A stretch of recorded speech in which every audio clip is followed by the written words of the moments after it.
Lions Rock Productions. This is Jay This Moore. is Greg Proops. This is Jordan Harbinger. This is Dexter from The Offspring. This is Nathan This is East. Sebastian Younger. This is Rick Marotta. This is Stuart Copeland. This is Mick Gillette. This is Andy Summers. Hey, this is Skunk Baxter. This is Gabby Reese. This is Rob Bell. Hey, this is John Leon Guerrero. Hey, and this is Pete A. Turner. This is Steve Greenhut, and you're watching the Break It Down Show.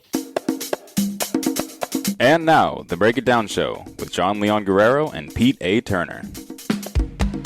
Great to have you on, man. I'm fascinated by what we call the California water wars here in California, but I'm fascinated by for a couple different reasons. So I'm a former combat guy. I've done a lot of time in conflict zones, and as we pull back from Afghanistan, I see a lot of the same institutional, organizational problems that I see when I look at the water wars. And everybody, I'm going to put the link up for Steven's book, and you'll get a chance to, buy that, but hear his point of view. So I think what I'd like to do is there's a lot of interviews with you out there talking about the basics of it. So people should go look at those things, but let's kind of get into the players and the different interests, because there are so many of them. And then we'll just kind of work our way out from there and talk about some possible solutions and everything. But who's on the lineup in terms of all of the different interests that we have to manage when we try to set up? I mean, California is a massive state, right? We've got, 40 million people here, and it's hard you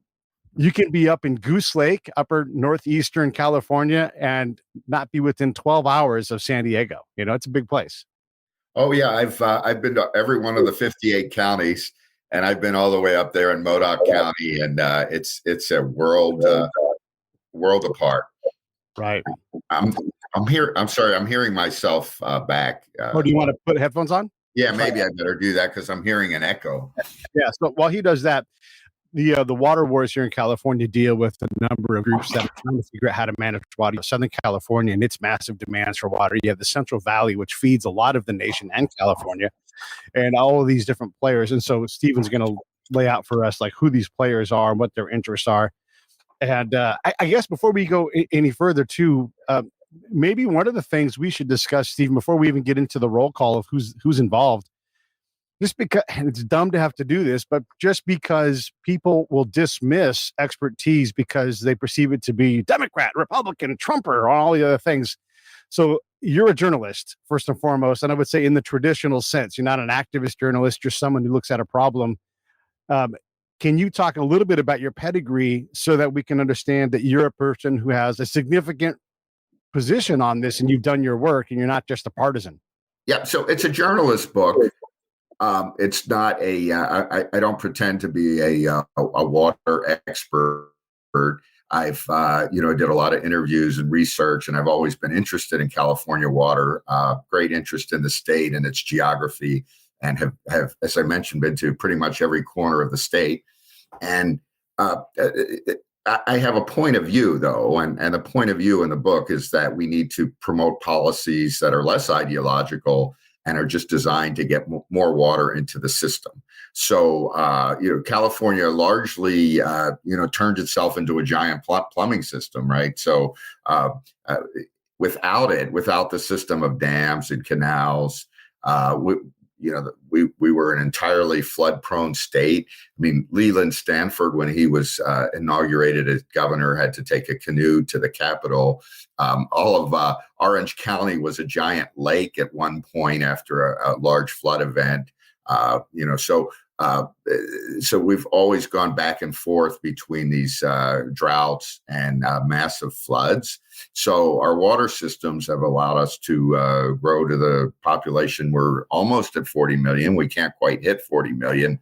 The state's population has actually declined a little this year, but we haven't built any major water infrastructure, since the 1970s, or, maybe a little bit. We had one dam in Southern California, one reservoir, but we haven't really invested and built the infrastructure needed as the state's population has doubled.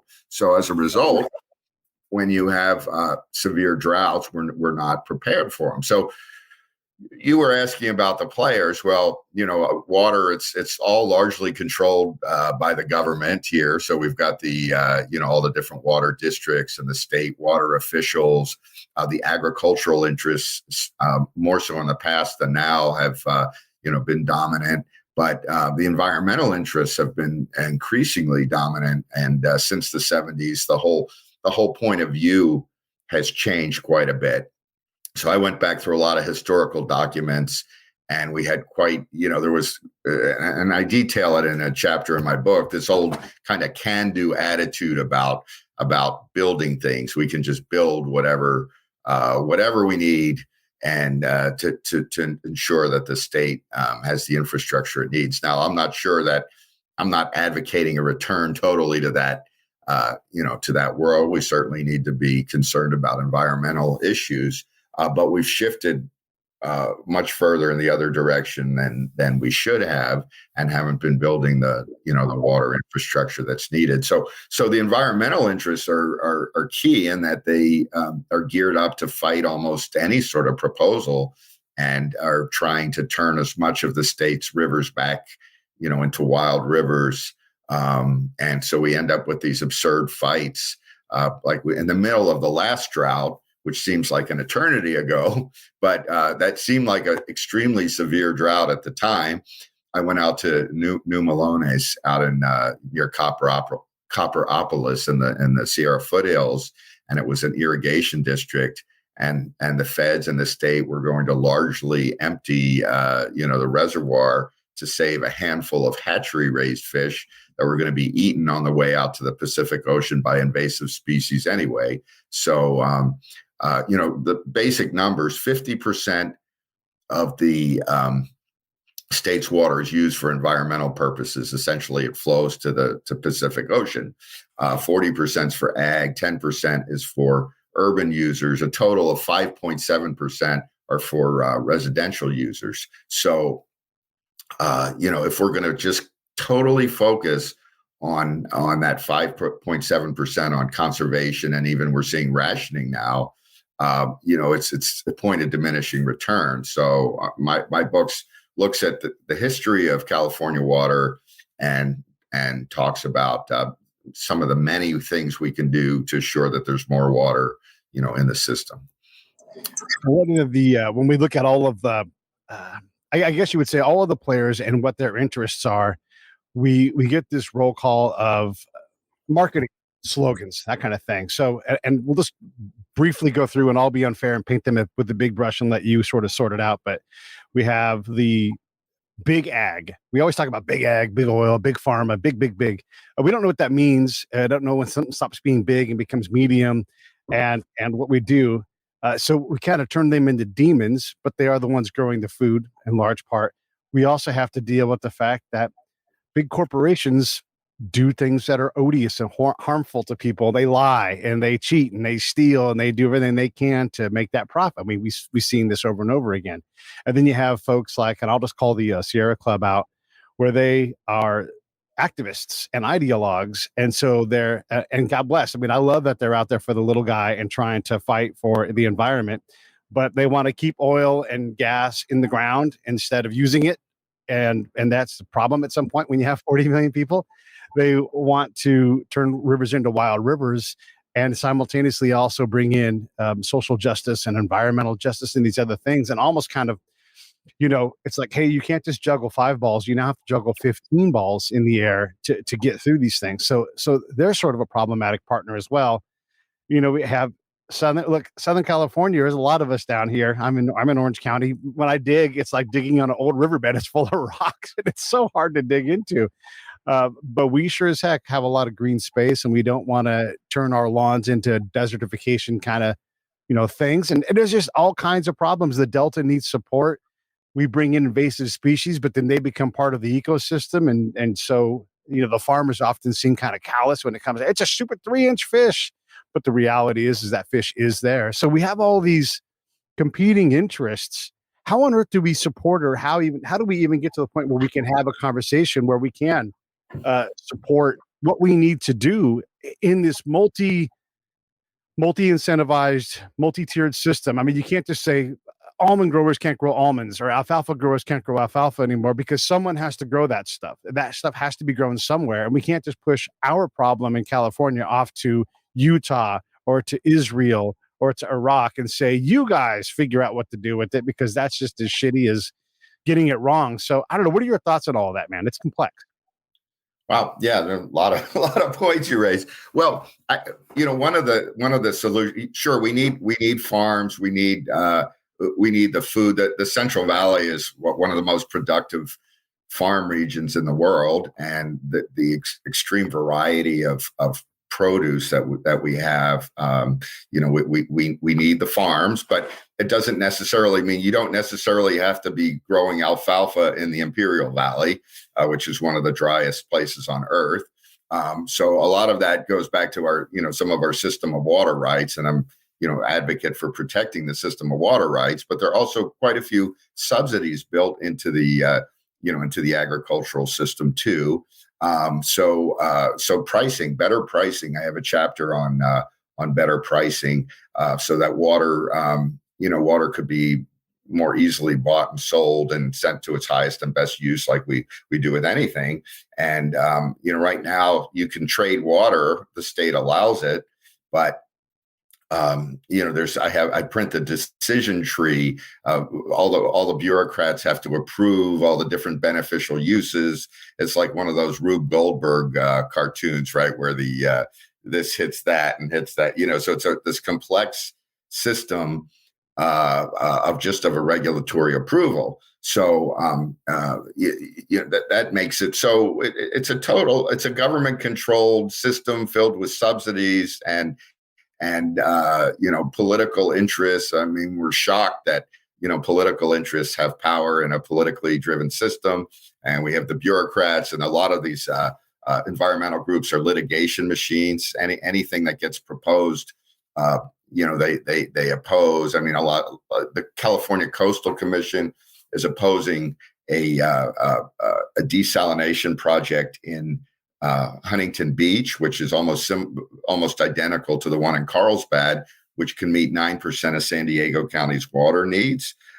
They're based on concerns about plankton, floating whale food. One of the opponents, one of the environmental groups that opposed that project, they said something to the effect of, the Pacific Ocean isn't limitless. Well, actually, it isn't technically limitless. But it is basically limitless. And the idea that, a little plankton removed from the ecosystem at one point on the Southern California coast is going to harm the Pacific Ocean is fairly ridiculous. So we have all these interests that just oppose everything, right? CEQA, the California Environmental Quality Act, makes it really easy to sue projects.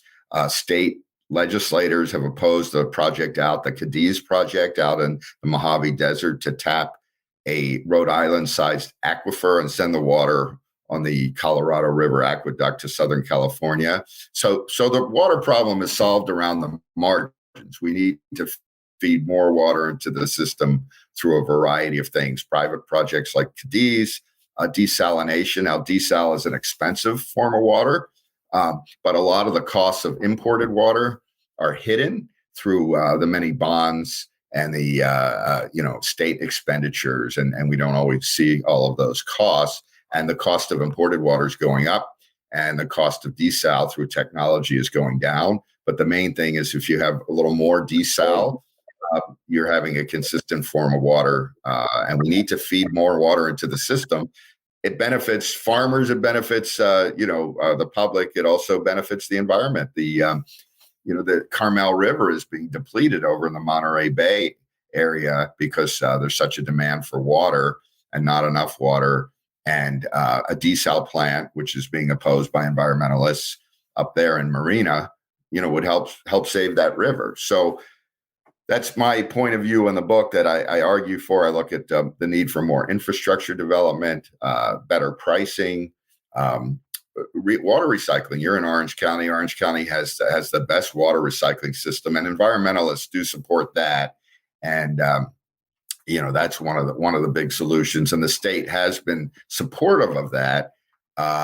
But it's just everything takes so long, and it takes so we waited until we have another drought. Instead of planning ahead after the last drought, we waited until we have a new drought, and now we have this drought, and everyone's like, what do we do? Well, these projects take time, And it's hard to, so now we're looking at water rationing in the Bay Area and in certain water districts, which is, that's not a good idea. And then our water bills is unlike, gasoline. The price of gasoline fluctuates pretty dramatically. When it goes up, we drive less. When it goes down, we drive more. Our water bills are always going up, but they're not tied closely to the amount of, we use. So people naturally conserve when pricing is better.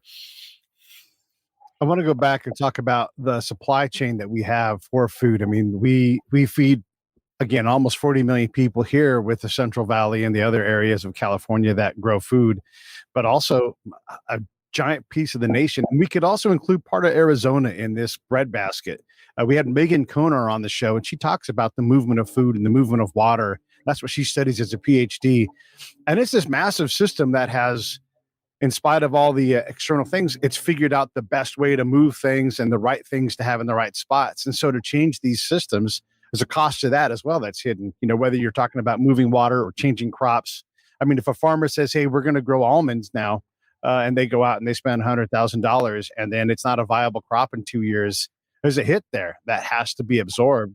And, these things aren't done as easily as we want. And as soon as we have the government come in and start incentivizing or de-incentivizing certain crops or certain consumption patterns, again, as you know, it's bad. And then I want to add in this piece too, because this goes right up the alley for another book you wrote.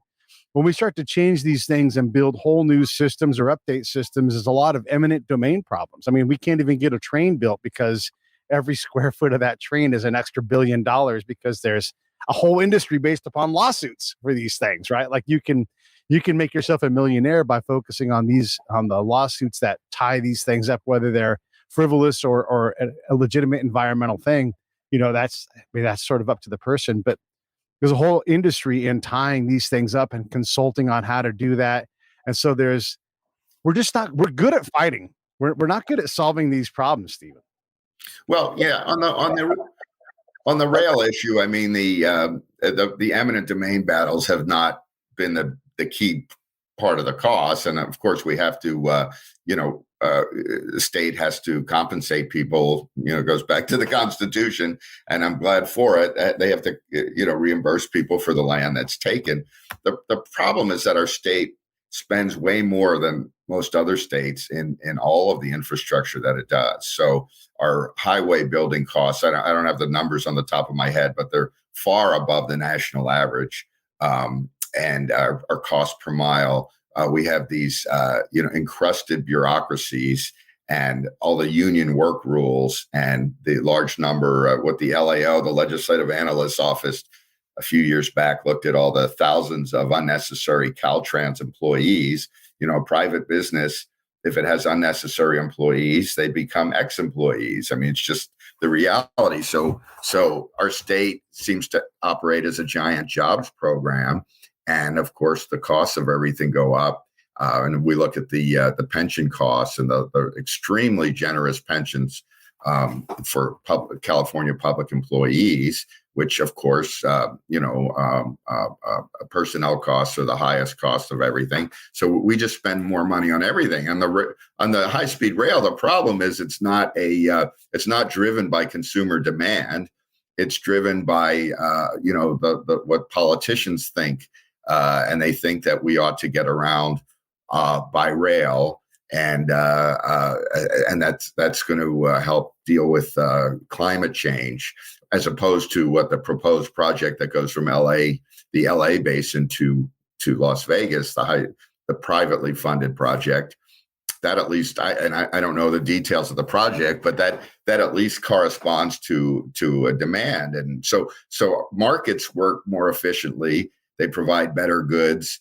They maintain what they own much better than government. Government's disastrous that way. So Caltrans, I remember this news series that Caltrans is the state's biggest slumlord, how they treat all the excess properties that they have. The Oroville Dam, the near collapse of the two spillways. I mean, the state doesn't maintain its it's in water infrastructure. It doesn't.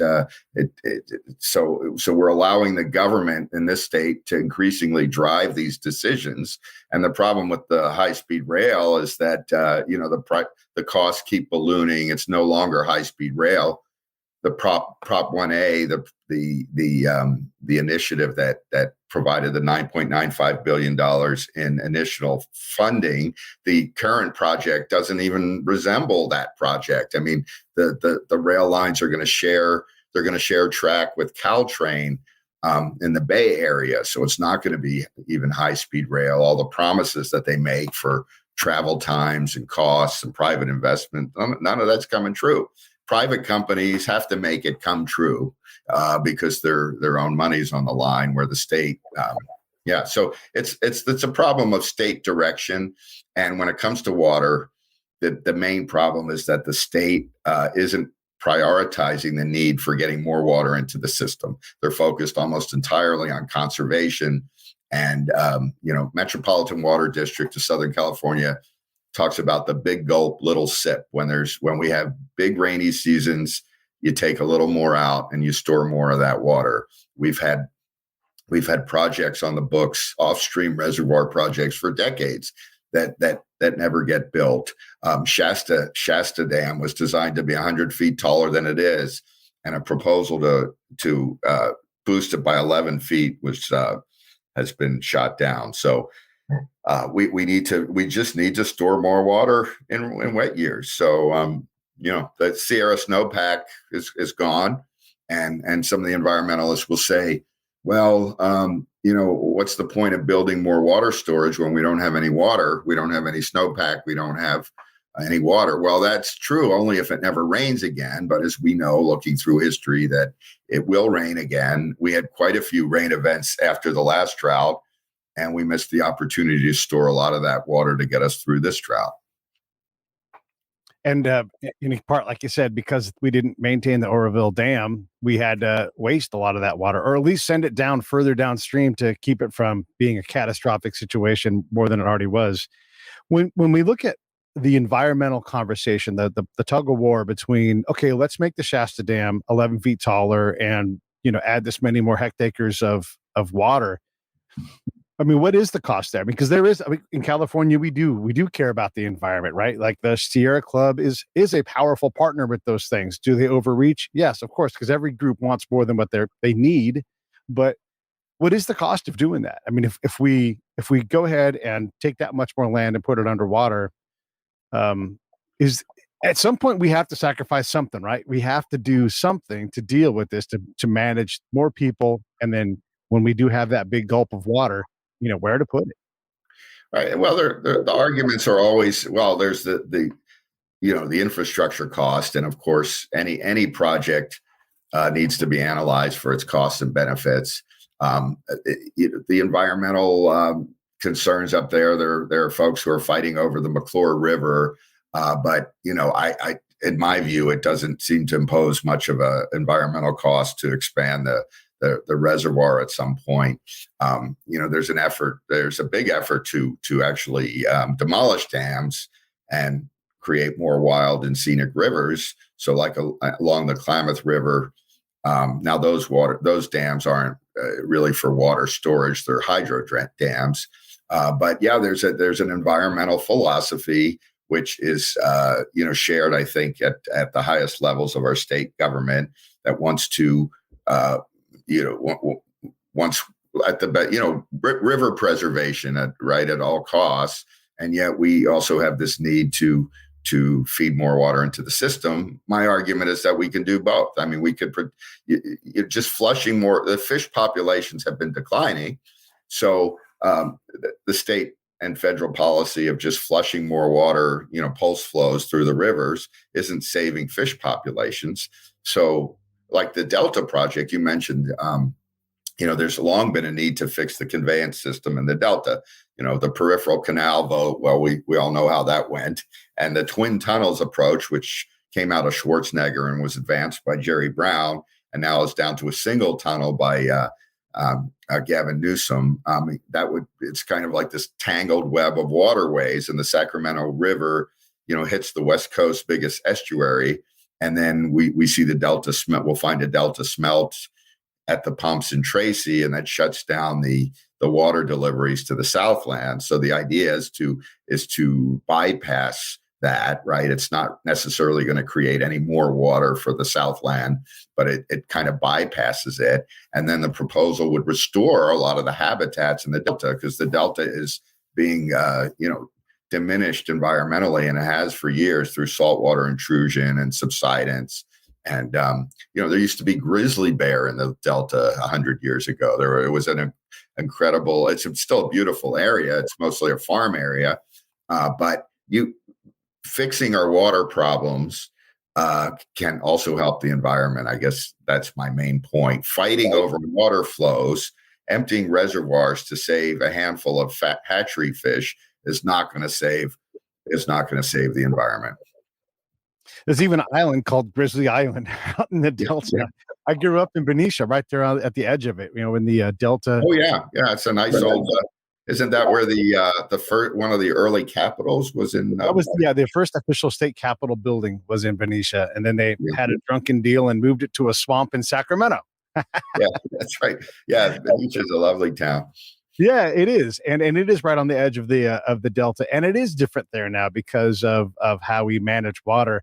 And I don't presume to know what the answer is, but I know that we can't all get what we want from our own interests, whether it's the farmers, even big ag or Sierra Club and all the environmentalists, at some point we have to give something up, and maybe we can trade something. I know that the Sierra Club has this concept of preserving 30% of the land by 2030. And I think it's great. I mean, we've had a lot of presidents recently work on conservation and try to figure out how to do it. We had another environmental PhD guy, his name's Steve Running, and he talked about, like, if we're going to allow corporations to use the ground to extract resources, like, for example, oil, then they're obliged to also capture the gas that's there too, because that's also our resource, and venting it off into the atmosphere is wasting it. And so part of the cost of having that, there's ways to work around some of these things if we can sit at the table. But if everybody's pointing at each other and saying, you're white, you're a bigot, you're a monster who's a capitalist pig, and if we're all just pointing our fingers and yelling at each other, it doesn't seem like, Stephen, that we're in a position to even try to get along. I mean, we can't get along politically. We're not going to get along environmentally either. Well, the more that things are determined by the government, the less we're going to get along, right? So things in the private. So I'm an advocate for property rights, and I hear environmentalists say this kind of stuff all the time. Well, we want 30% of the land restored, or whatever percentage. I mean, what percentage of California's land is government owned anyway? Is 40-some%. And the more that the land is controlled in the public sector, the more it's made by political decisions, which is, I've covered a lot of city council meetings, and how they say democracy is two wolves and a sheep voting on what's for dinner. So all the stakeholders, right, whatever a stakeholder is, gets together and gets to decide what I do on my land. Well, you want to preserve 30% of the land. Are you preserving 30% of my land, or whose land is it? So I'm guessing it's not his own personal land that he wants to preserve. So I get tired of that kind of talk. I mean, we're not going to sit around and get along singing Kumbaya. The best way to get, to have productive public policy is to have more private decisions. I'm not calling for end of any sort of regulation. I mean, but the proper role of government is to impose certain regulations to combat externalities, pollution, and that so forth. But the way to get more water is to let markets work better, and they're not having a bunch of people get together and argue what they'd like to have done with other people's land and with water. Now, water's tough because ownership rights of it are difficult. But in the East, we have riparian rights mostly. We have them here too, but it's mostly prior appropriation rights. And the riparian rights are tied to the ownership of your property because there's so much water, the river that runs through it. Where here, we developed the system out of, from the miners, first in time, first in right. We have to respect those rights. Those are actual property rights, just like my own ownership of my land is a property right. So I argue that we need more buying and selling and trading and more private decision making will solve the problem. Private companies do a much better job meeting the needs of consumers than government agencies, which do the most horrific job of doing anything. I mean, my home state of Pennsylvania, which has the highest per capita alcohol consumption in the country, they have a state-controlled liquor system liquor store system that loses money. I mean, how do you lose money on a liquor store system? And last time I was back there, I walked into the only liquor store in a small town that I was in, and it was like walking into one of those Soviet package stores. So that's how government does things. Yeah. And it's true on anything, right? And you're in Orange County, the toll roads. Now, that's not a truly private thing, but it was a privatized way to build freeways because the state wasn't building any freeways. So Orange County officials came up with that kind of system. So we need certainly more private actors in the water world. Is this something, and the tech sector often goes to, like a cryptocurrency based solution where when you purchase water, you're also exchanging value financially to invest in some water infrastructure or whatever it's going to be. There's a lot of environmental devices like that, where like tax credits for carbon and these other emission things. Is there a path through on that where we just increase the upfront cost of this, and then hopefully the money actually goes towards where it's supposed to go to, which would be a big hope. But is there a solution there? Because I know that the tech industry is desperate to try to create this stuff to fund things that are underfunded. I mean, there's all kinds of projects that don't get funded environmentally because there isn't government interest, right? But here we can build a platform where we can actually put some money in the bucket for things that really do matter to all of us.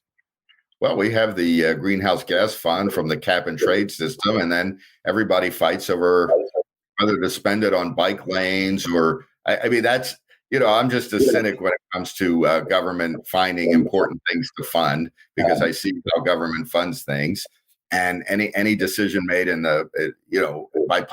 any decision on public goods is just a bunch of people arguing over where they would like that money to be spent. So you're not going to get an efficient use of money that way. And I don't know what the solution is you're trying to find there, but the state's environmental priorities have held sway for a long time. Conservation. I was just at a TV show out in Arizona.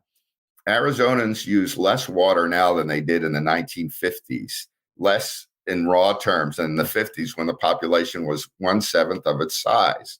People are conserving, right? So this idea that we're all just totally despoiling the earth, and I don't know. We need more water for people. We need it for ag. We need it for environmental uses. So it's important. We can try to separate some of the water conveyance issues from the habitat. And like in the Delta, we should restore some of those habitats so that we have a permanent restoration of fish populations. But the environmentalists tend to oppose those plans also. Well, they're standing up for the little guy, and there's a lot of little guys, and they get mad as hell. So I don't blame them for trying to stand up for things, and it is pretty hard to swallow when the big ag companies and all farmers, when they always sell that they're doom and gloom, and maybe they are going out of business at a rate that I don't understand, but they often come out and say, it's a 3-inch fish and we grow food. But if you're not a viable business because of government subsidies, or you have some other mechanism to keep you there artificially, maybe we do need to let some of these farms fail. Of course, that means that big ag will buy more farms, because that's how these systems work. But when we look at the farmers and the amount of water that they consume, is there a path out by simply saying it's illegal to grow almonds and alfalfa in California? Well, I'm not a fan of taking people's private property or their water rights and just saying, no, you can't do that because we've decided. I do not think that it's wise to grow almonds in a particularly dry area. I'm not a farmer. That's why I believe in pricing. So if water is priced accurately, people will have the right incentives to grow what makes the most sense. So I'm not defending ag subsidies, and I'm not defending that sort of thing. But pricing is the best way to do it, and we don't need government officials or activists, deciding what other people can do with their property. And some of these environmental groups, I mean, they really do want to see a lot of the Central Valley go back to seed, and they believe. I mean, even in Mark Reisner's great book Cadillac Desert, I mean, he argued that that people ought to live in what he called cancerous cities, that we should all be essentially live in the cities, and that have more of the agricultural and rural regions kind of off limits from development and growth. And that's a pretty common environmental theme. And then we see what that's done in the far north of the state, right, with the lumber industry, where there aren't jobs and the small towns are drying up. I do not believe that there's anything wrong with resource industries or agriculture, and we need food, and we need reasonably priced food. I mean, talk about helping the poor, dramatically raising the price of food so that we could set more land aside for the enjoyment of people who leave the Bay or LA or Sacramento for the weekend is not, that's not my idea of good public policy. We have a hang up with drinking processed water. I mean, here in Orange County, like you said, we do it well. Yeah, I said, well, that's kind of funny, but we do it, and it's good enough for astronauts. Why are we so adverse to this? I mean, we always talk about science. We're going to follow the science. Science says that we can take a lot of our water and put it right back into the pipe. Well, why do we struggle with this? Oh, it's just, I don't think people are struggling with it so much anymore. I mean, in San Diego, the whole concept of toilet to tap, and I write about this in the book, which is sounds disgusting. That was promoted as I read. It was an LA Times story, I believe, that pinned it to. There was one of the big breweries in the area. This was back, I forget when, it must have been in the 90s.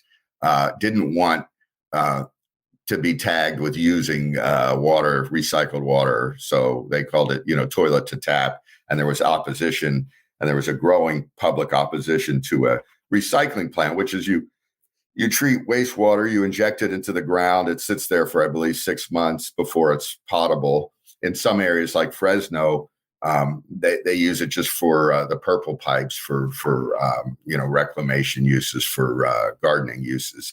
But the water comes out, it's so clean that they have to add minerals back to give it taste. But no, it's growing in acceptance. I mean, it's well accepted in Orange County. I mean, I spent most of my career at the Orange County Register, and I don't recall people being upset at all over that. And in San Diego, they have a new pure water system, they call it, which is, that's where the resistance had grown originally, and they're doing that. And the state is advocating for it and trying to, make the regulations easier to do this. It's a great idea. Everyone seems to support it, and it's cost effective. And all water is recycled through our system anyway. So why not do it, as long as it's cleaned up properly and is safe and potable, which it is. So I don't see resistance to it anymore. And a lot of the resistance to things changes as water supplies decline. So Santa Barbara didn't want to connect to the State Water Project because a lot of people there believed it was growth inducing. You have more water and there's going to be more growth, which that's a pretty anti-growth area. So I think a trailer on a 2-foot, 2,000 square foot lot's probably $2 million there now. So so but then when there were extreme water shortages, a drought, I believe this was in the 90s also, they connected to the state water project. So as water becomes more scarce during a drought, I think any concerns about water recycling are going to evaporate. When we look at, I mean, if this is a possible path that we can all agree about, how hard is it, and how many units do we need to create to process water back into potable? Yeah, I am not sure on the technical details of how much would be needed and how much each area could produce. And the cost of the system. It's like anything, you just have to analyze everything, the cost and benefits. So what these treatment plants cost, what's the cost for the water that we get, how much water do we need? I don't think it will meet, it won't meet all the needs of any community, but it could be a big and innovative part of it. So you add that, you have desalination, you store more water. In Southern California, it's not out of the question to discuss better stormwater capture. We see that during big rains, all that water that just goes out the line canals into the Pacific Ocean. That's costly, but necessity is the mother of invention, I suppose. So how much you're willing to spend depends on how much water you want.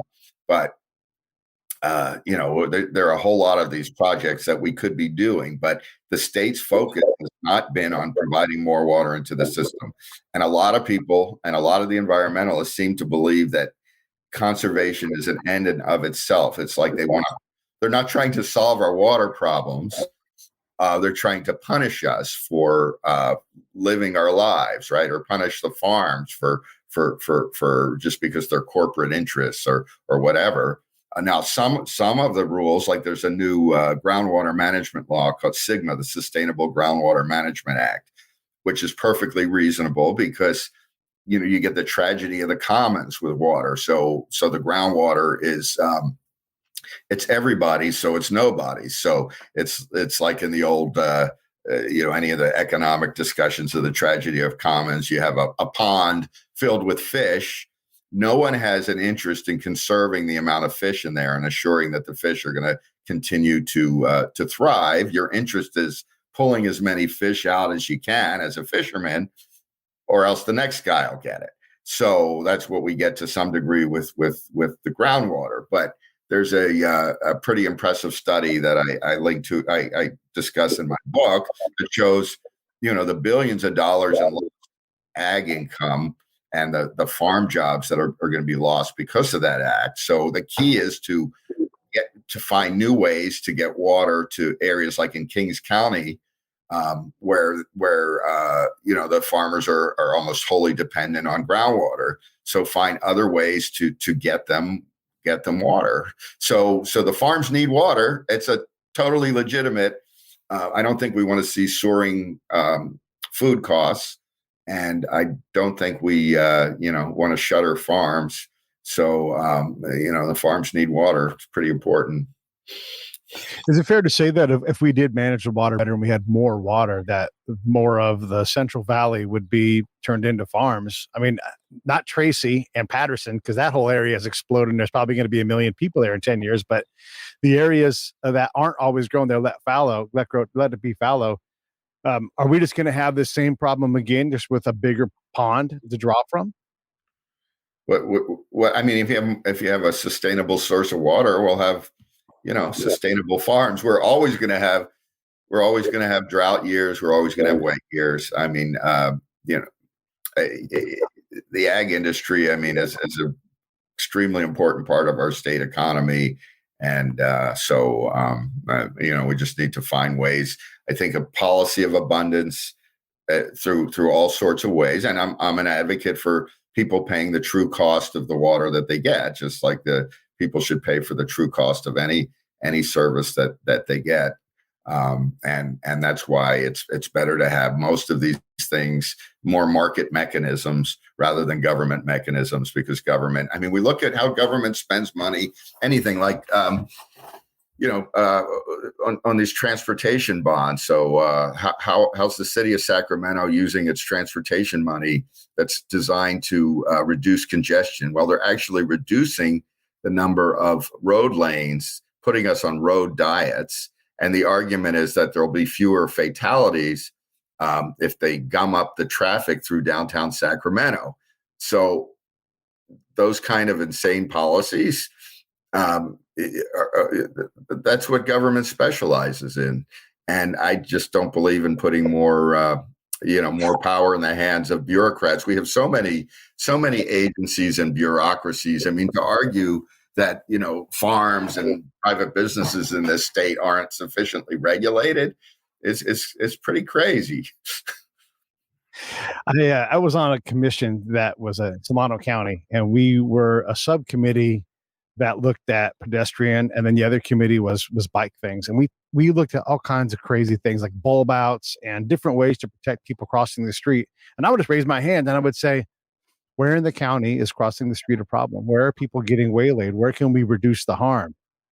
Well, one guy got hit here. A couple of years ago, one guy got hit over there. Well, then why are we talking about changing anything in these other areas where people aren't getting hit? We weren't able to marshal these things well. And then they always wanted to paint these stupid, and I'm really critical of these things because I saw the machine work. We would be pitched an idea by a consultant who basically is a government contractor. And this is how you can beautify this area. And we're going to put in these bike lanes. And we already have bike lanes. It's in the law. They're already there. You don't have to paint them green. And nothing bugs me more, Stephen, than to see empty buses and empty green lanes for bikes that no one's using because someone had an idea that would somehow improve things.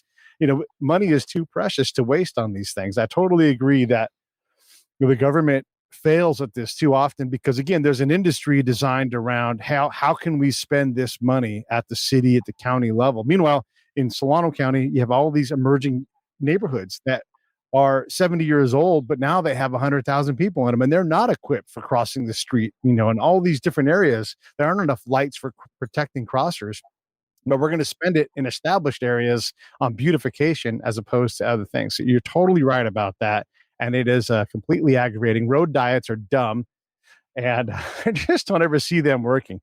I want to get back. Well, first off, let me just plug the book here real quick. Everybody go to Amazon. I'll put the link. It's in the bottom of the thing there. It's called Winning the Water Wars. California can meet its water needs by promoting abundance rather than managing scarcity. And it's good lay down. You hear him talking about all these different facets and factors going into trying to sort out how to manage this. Is anybody doing a good job with this? I mean, is there a state that's really got its water management down where it's got a closed system that just never runs out and it works? Can we follow somebody else's lead for once?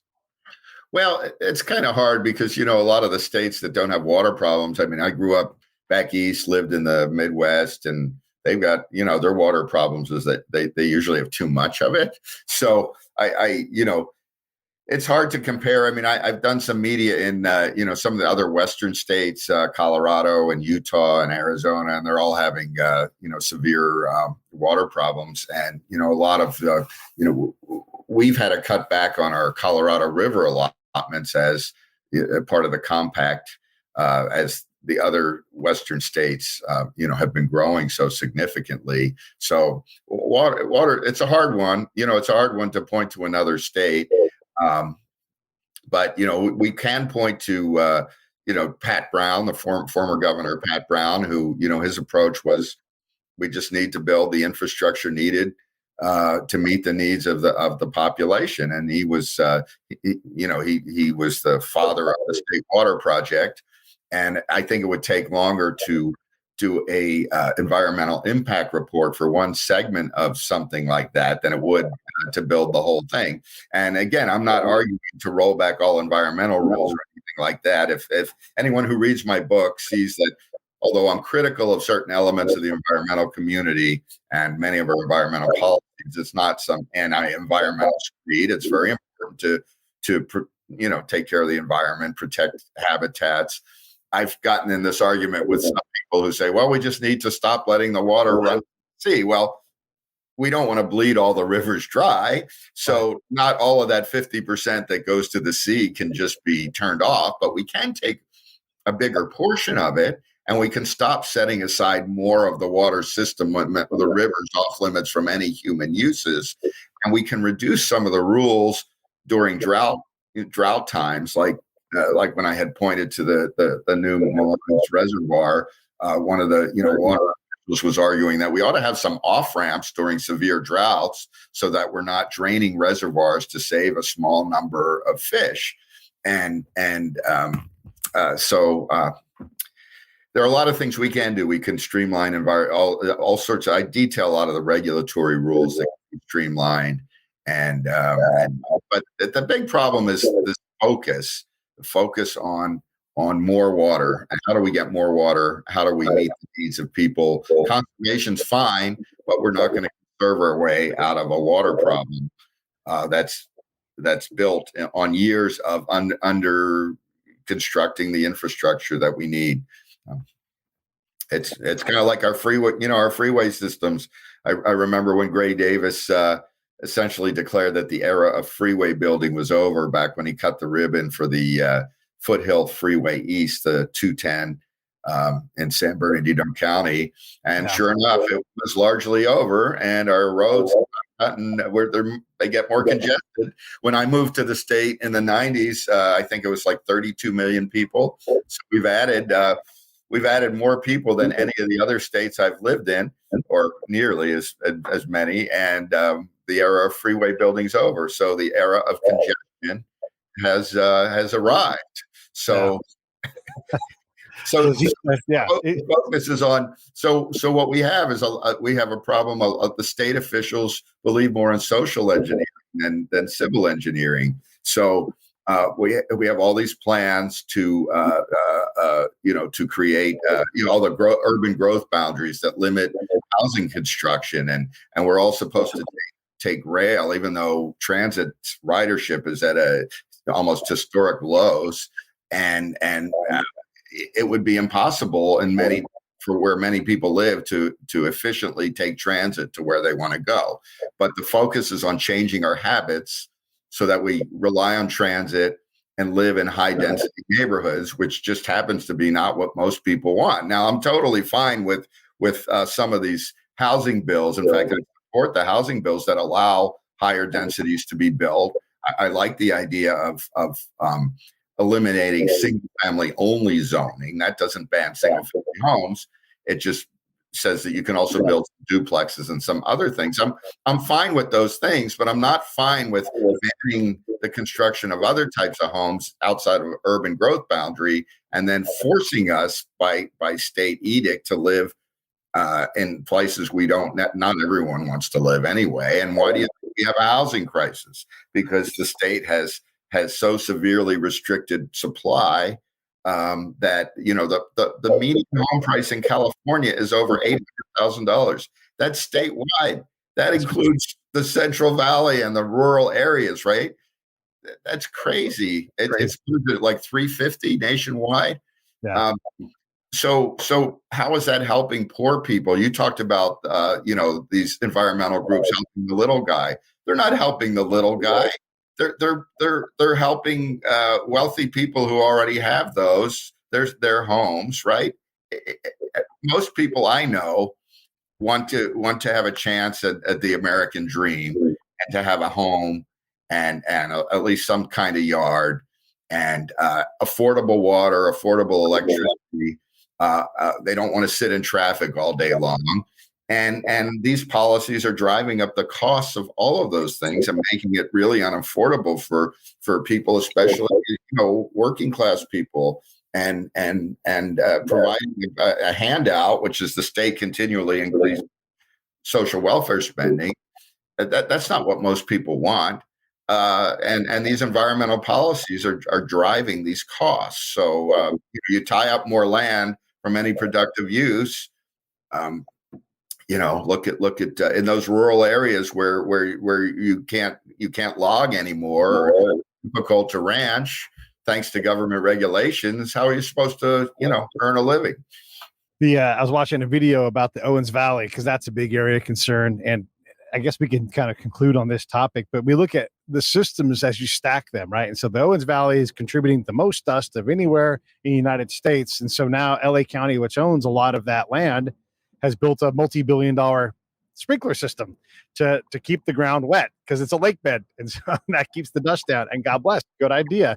But then when the water comes flooding through in those gulp years, when we have a lot of water, they're like, oh my God, it's going to damage the sprinkler system, push more water out. And so like this sprinkler systems becomes integral because it's so damn expensive as this way to fix this thing instead of some other solution that might involve re-flooding the Owens Valley, hurrying up with the Mono Lake reclamation. I mean, these projects that we need water for these things. And again, this goes to your thing overall, like let's increase our storage capacity in a way that makes sense so that we can deal with some of these things. I mean, I would love to see the Owens Valley go back to what it's supposed to be. And that's probably good for the environment, but we can't get along good enough to even have that conversation. And both sides would sue each other until this never happens.